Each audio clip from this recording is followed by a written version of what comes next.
All right, everybody, welcome to another edition of What's What VR. We have some of our friends back from FRANU today. We have Dr. Tina Holland. How are you, Doing Dr. great, Holland? thanks. Doing well. Awesome, awesome. Well, depending on how everybody's seeing, we next have Mr. Ed Sylvie. How are you, Ed? I'm doing fine, thank you. Thanks for making some time. And last but not least, we have Katie here with us, who's we were talking, a nurse, medical technologist. You'll have to fill us in as we get a little bit closer, further down the road. But I kind of botched it. I know I would, but I appreciate everybody joining us today to kind of fill us in. We've got a couple things to talk about. We've got Katie and Dr. Holland are with FRANU, but we have Ed, who's with Veterans Clinic. One of the big things we want to talk about today is we have a new partnership that's been formed, brought to life. So I guess for anybody who missed the other show, because believe it or not, we're either at or approaching 100 episodes on this show now. So it's getting it's for people who haven't caught all of them. That shame on them for not watching every single episode. But Dr. Holland, can you give us a little bit about FRANU and a little bit of the history and what's going on over there for anybody who doesn't know? Certainly. FRANU used to be the Our Lady of the Lake School of Nursing many years ago. I actually, 100 years ago nearly. It started out as a school of nursing to prepare nurses to staff the hospital, the first hospital of the health system, which was, I believe, St. Francis up in Monroe, but it had started in Pineville, I think, and then went up to Monroe. We were, as the School of Nursing, though, we had been based in a hospital, what they call a hospital-based nursing school, and then by about the 80s became an accredited college. And the college had both nursing and allied health programs, but still they were mostly at the associate's degree level. And then into the 90s, and of course this is all well before I came here, we were a school that started having 4-year programs, and accredited as such, had to have rigorous core classes, liberal arts classes. So we grew then into a university with a school of arts and sciences, a school of nursing, and a school of health professions. And that's when I got here back in 2014, and we became a university when our programs became as advanced as doctoral level programs.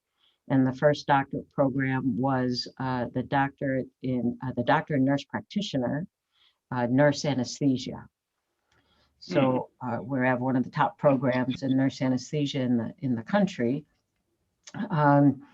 So again, we started as a nursing school. We continue to have a flagship nursing program, undergraduate, bachelor's degree nursing, master's level, nurse practitioner, and doctoral level, the nurse anesthesia.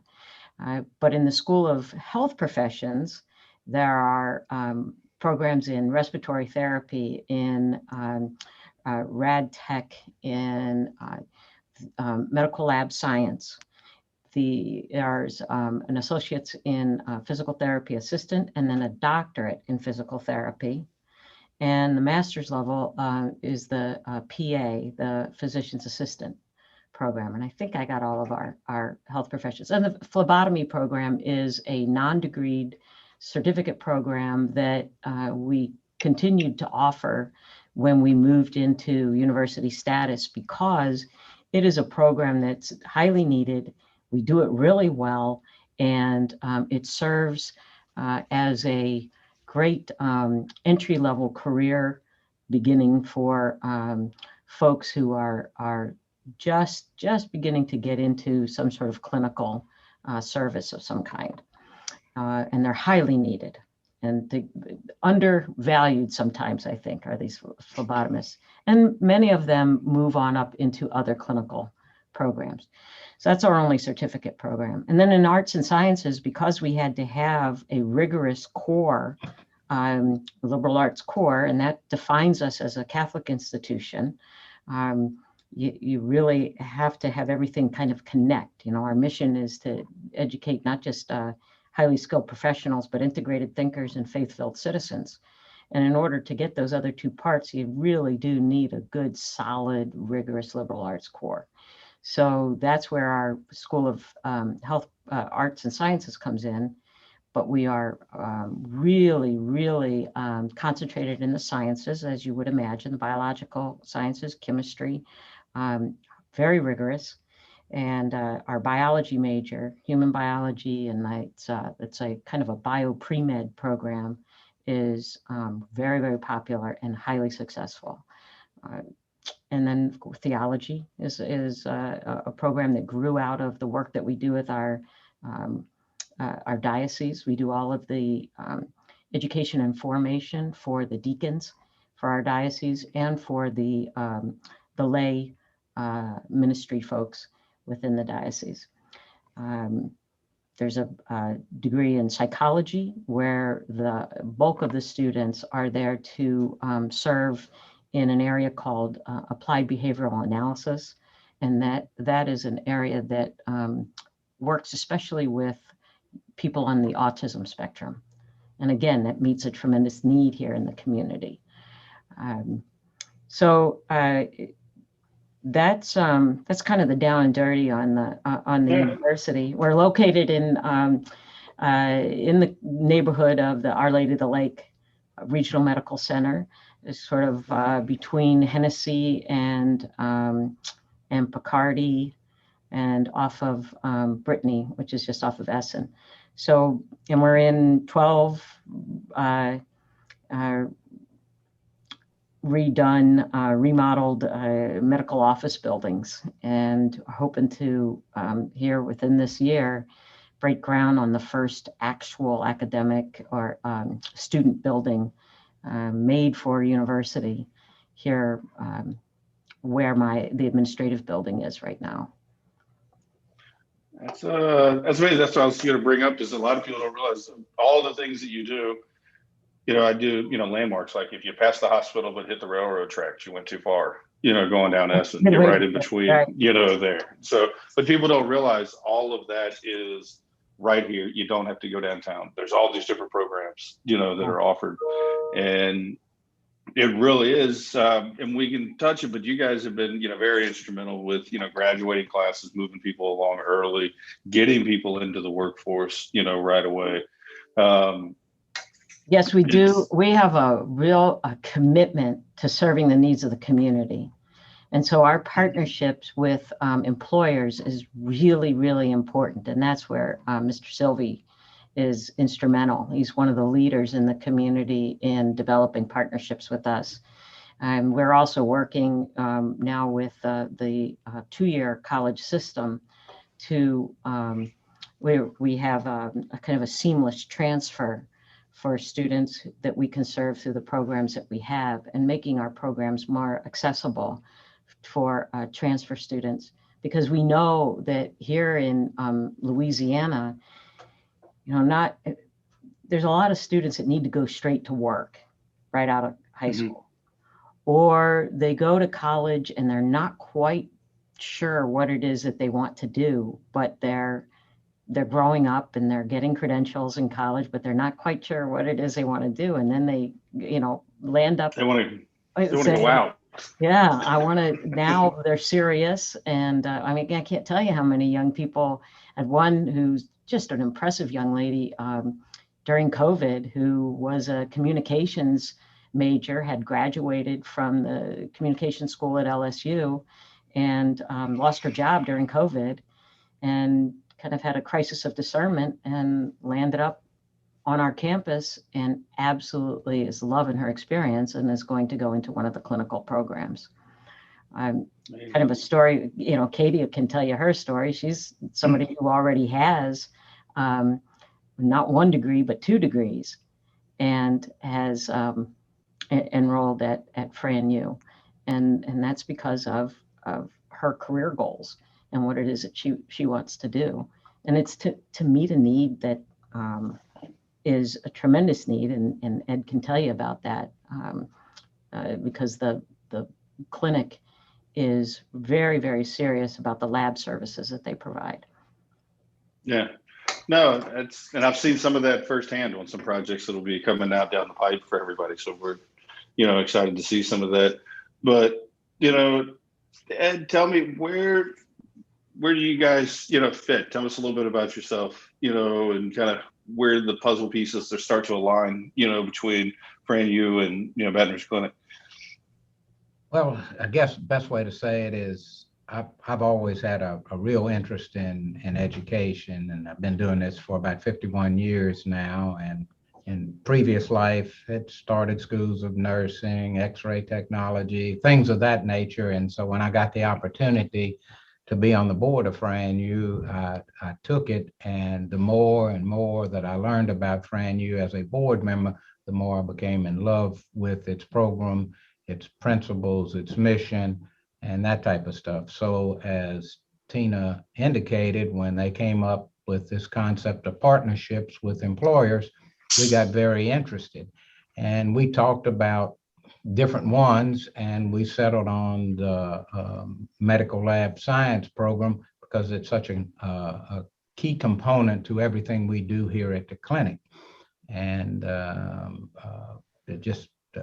everything that we do here at the clinic is diagnostic in relations to whatever the patient's condition may be, and you have to have an outstanding lab. So we decided to create the scholarship for the medical lab science program. And there are a bunch of reasons for that. Again, as I said, my role at the university on the board. Another thing is that Katie and Tina can tell you is since the inception of that program at the university, it has 100% pass rate on the board exam, which is phenomenal. It's a very, very academically challenging program, and I can assure you everybody that's in there is our top flight students. So that was our attraction to it, still is. We took the position that we love to hire people out of that program, but if not, we're very happy that they're going to go someplace else. They're going to be well trained. They're going to have the values of FRANU. And at some later date, we may have a chance to hire them away from somebody else. And so it's not really complicated, pretty simple, both from our mission and their mission, as well as an employer. Absolutely aligns. Well, appreciate that. We'll come back, some of that.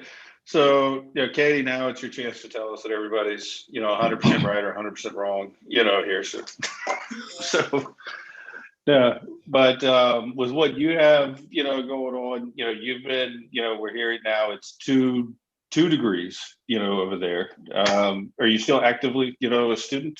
Yes, I'm getting my bachelor's degree in medical lab science, and we get a certification, a license at the end for medical lab science to work in a lab, whether in a hospital lab or in the Office of Public Health. Also hires scientists or research. I know Pennington has an ACLS certified lab as well, so they hire medical lab scientists. Gotcha. And just to touch a little bit for those, so you made the choice on FRANU, not once, but then twice, to continue it on. One thing that, Dr. Holland didn't talk about that I wanted to bring up, because it was apparent. I've recently been on campus, not as a student, don't worry, but, walked through the campus, and seen and met, a lot of the people.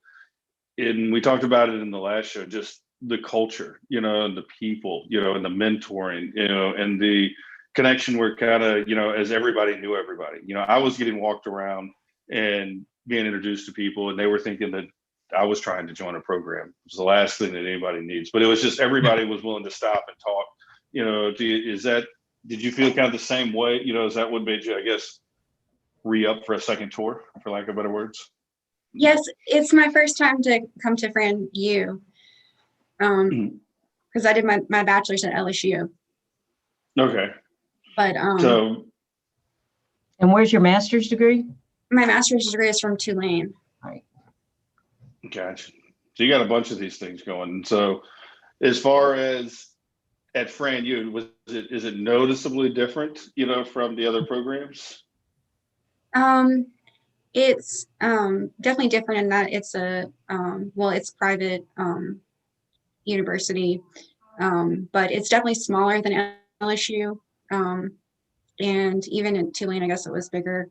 But I think our class size is very small. We only have 7 students in the class. So, we have so much access to, our instructors, and they're constantly giving us, assignments and kind of materials that we would be able to have access to that we wouldn't if we had like a larger class.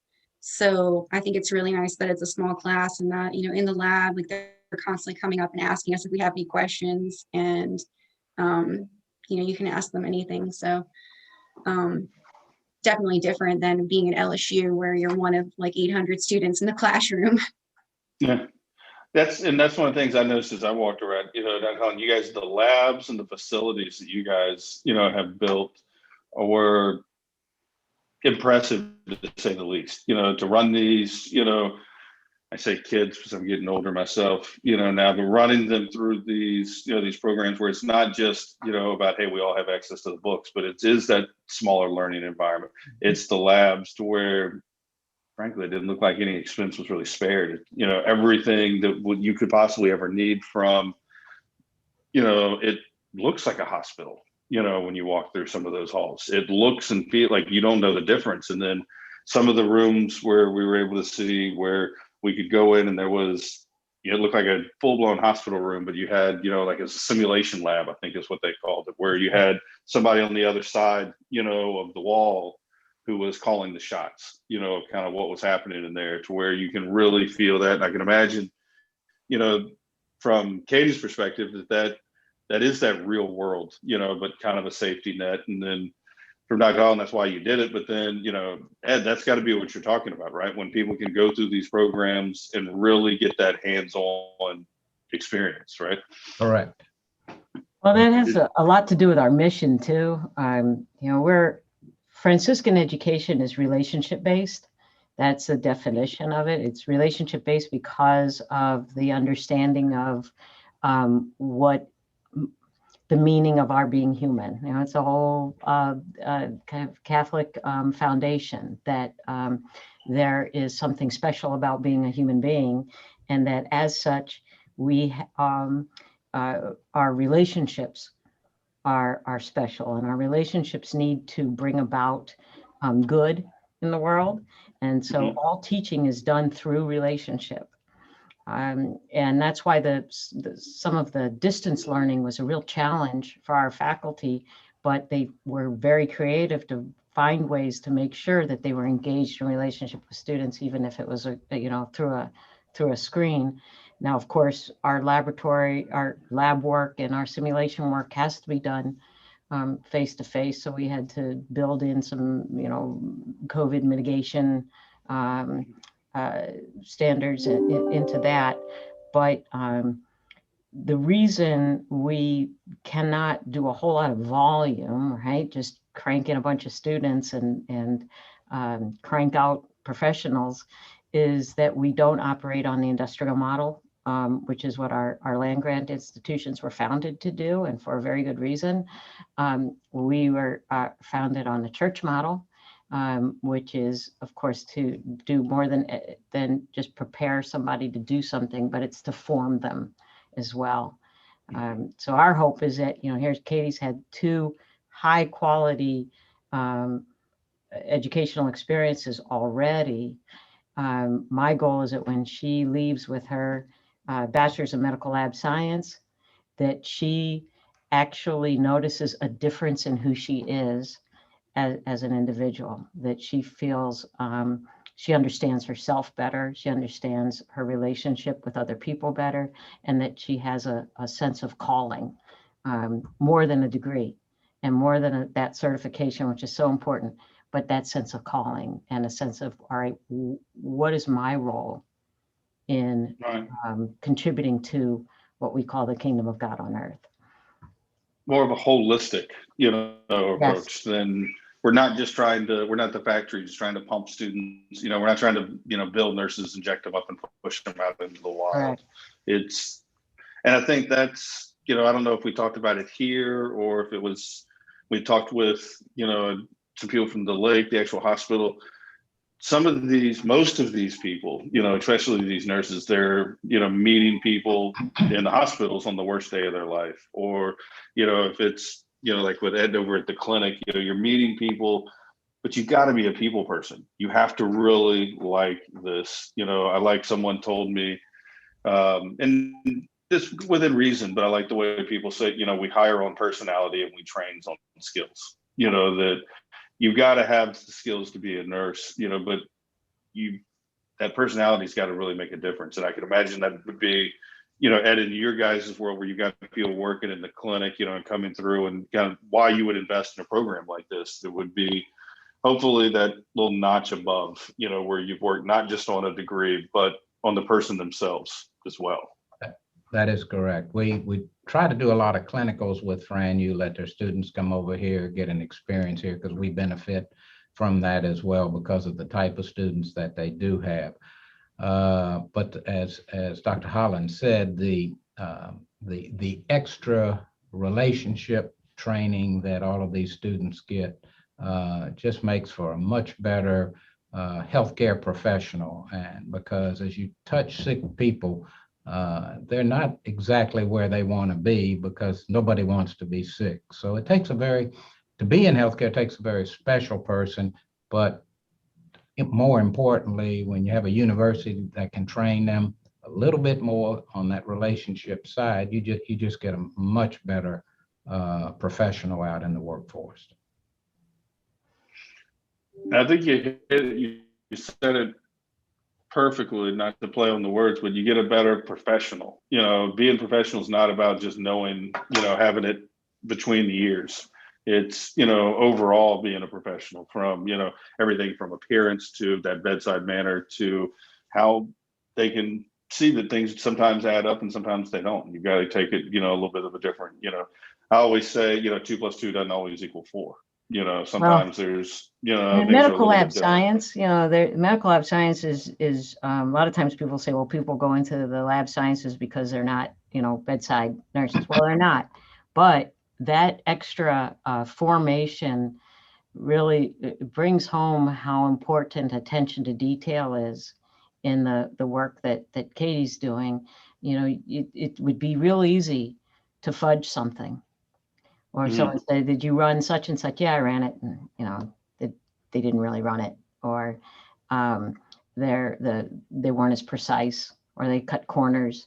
And then it results in a reading that then completely skews the treatment of the patient. So that sense of integrity and understanding of the meaning of the work that you're doing is really crucial, I think, especially in a field like medical lab science, because people aren't really watching over you. They're really depending on you paying attention to what it is that you're doing.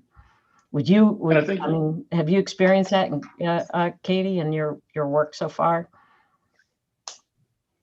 Yeah, I think that I guess you're asking about the clinical or doing what we'll be doing in the clinic or is in the lab.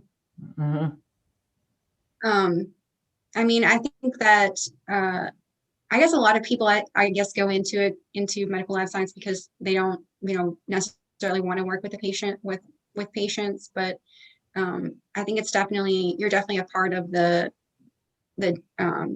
treatment team. You're the work that you're doing is important, and that's vital in the patient care. So I think it's got to speak a little bit to when you're not.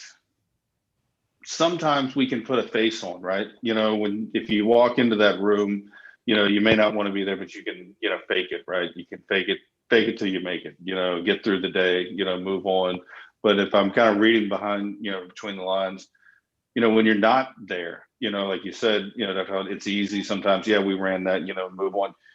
You've really got to care, you've really got to know, what you're doing, and you're not able to see maybe that patient's face, but you can see in labs or in paper that something's wrong, and you're determined to figure it out, maybe behind the scenes, but you don't have that interaction with, the patient. So you almost, I don't want to say, not that you care more or care any less, but you still have to have that care. It's not just numbers on a page, so there's a lot more to it.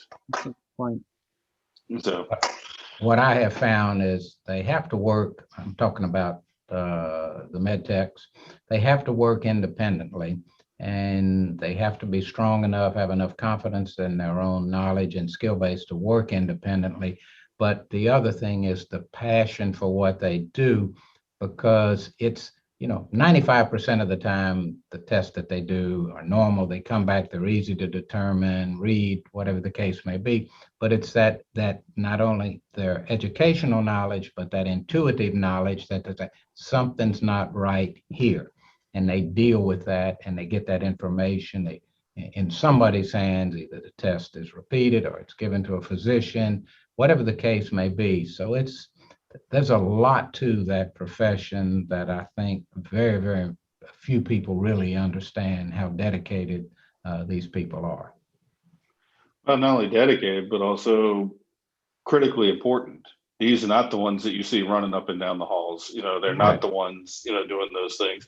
And without them, talk about, the medical system, the whole system just kind of grinding to a halt, when you go in, and I'm learning even here, how this works. If you go in for, a test and you need, a labs ran or this or that, that's getting handed. The person that came and drew the blood's not, doing the work. They're grabbing the sample, handing it off, and moving on, and then waiting, and not just waiting, but then trusting that that person got it done right.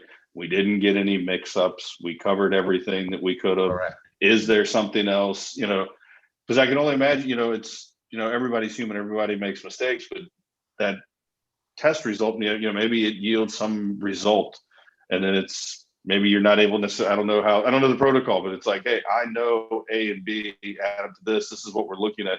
You need to order, let me do another test, because I think I might have a direction of where this is going, and being able to communicate that and be confident enough to, maybe reach to that doctor or the nurse who ordered it and say, I've done this enough. I know what's going to happen. You just need to let me do what I need to do. And that's that detective work, I guess, kind of behind the scenes. Good term, detective work.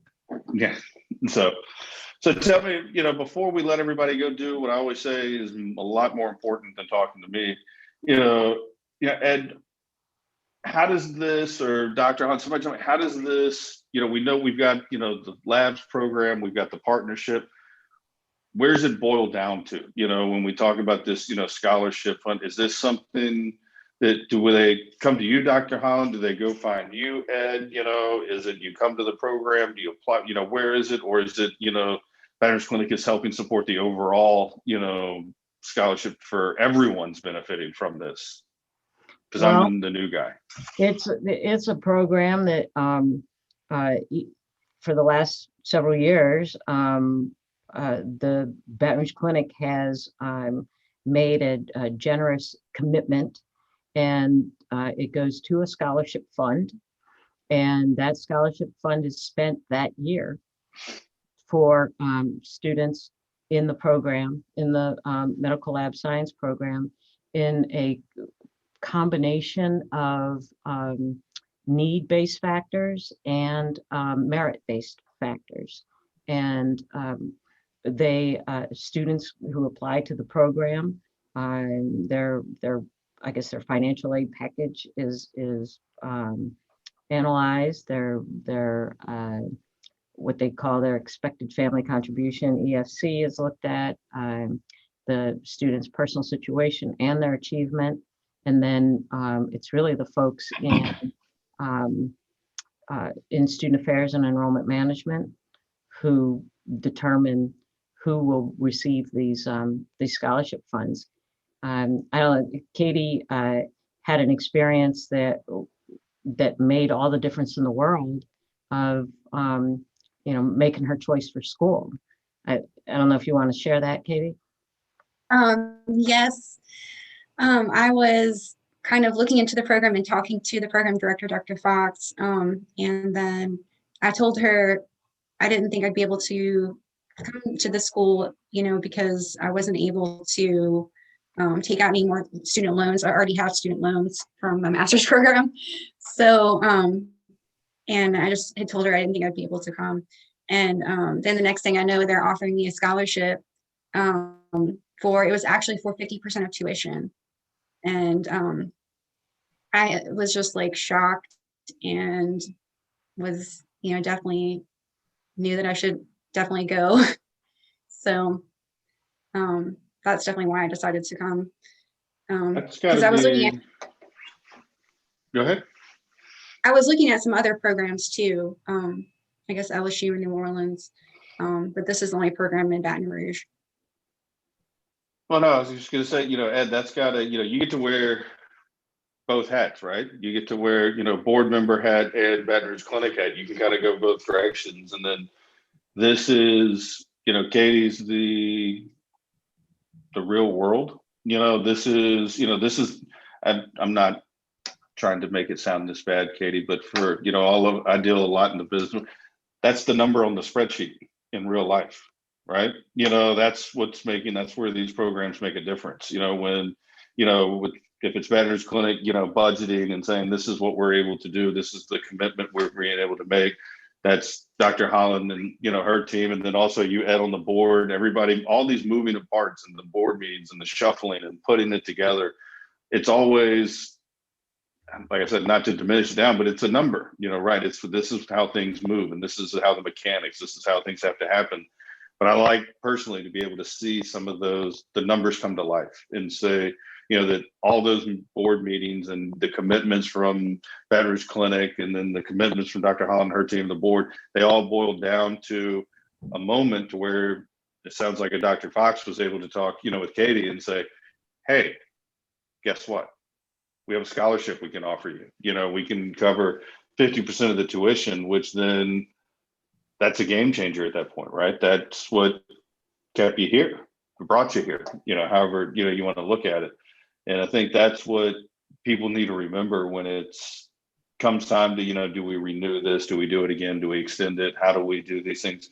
It's not just the number, and then if we turn around and boil that number down and say, well, Katie's done this, and then everything that we've talked about, like how many lives if you play, the 7 degrees of separation game, that everyone has, how many are affected by that initial contribution, that match that made this, possible. And not only that, but the connections, that are made between, doing labs at the clinic and then learning on campus. So that's the real deal. Wouldn't you say, Ed? Oh, exactly. And I think the best way, I try to keep things pretty simple. FRANU is probably the best kept secret in the state of Louisiana, or even in the southern part of the country. I've taught at the university level, and it's a very special place. And we're trying to keep it not to be the best kept secret. We're trying to get out there so people know about it. But it's why I've been so proud to serve on the board. It is an outstanding university, and we try to do things right. Absolutely. And heck, you don't have to go deal with traffic downtown. You don't have to go fight all that. It's easy. You just got to deal with Essen. That's a whole nother story in itself, but you can deal with a little bit of that. Well, we appreciate having the opportunity, to be to have venues like this, to talk a little bit about what we do at the university, to highlight students like Katie and community members like Ed and the Baton Rouge Clinic. It's a wonderful privilege to serve at FRANU, but we really appreciate the opportunity to let the public know about a field, for example, that very few people know about. Folks don't realize that there's a bachelor's in medical lab science and how rigorous it is, but also how high need it is, that you will have a job, upon graduation, if not a promise of employment prior to. graduation, because there is so much competition to get these young people. A lot goes into their education. And I think that's, just to, drive that point home for anybody, kind of as we round this out, is you can be, and that's what I'm learning here today, you can be in the medical, field. You can be, highly educated.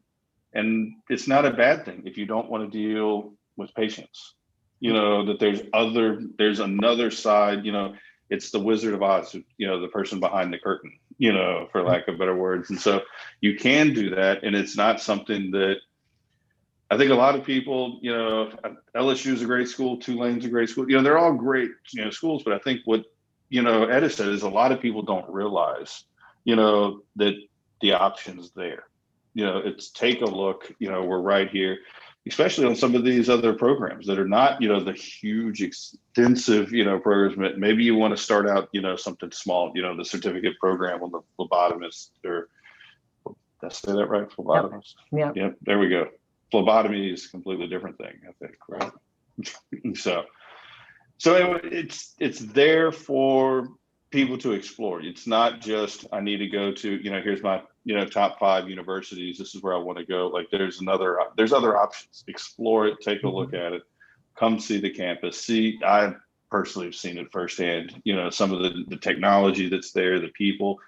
And I personally like to go places where people know who I am, when I walk in, and, they kind of, I feel more at home, there. And I think it's when you can really work with a small group and have it's almost you're working with your whole class as a team. So it seems like it's an option worth exploring, if I can't drive the point home any further, for, for a parent maybe listening, or for somebody who's sitting there, like you said, lost a, position during COVID and said, enough's enough. I want to do this, or I've always wanted to do this.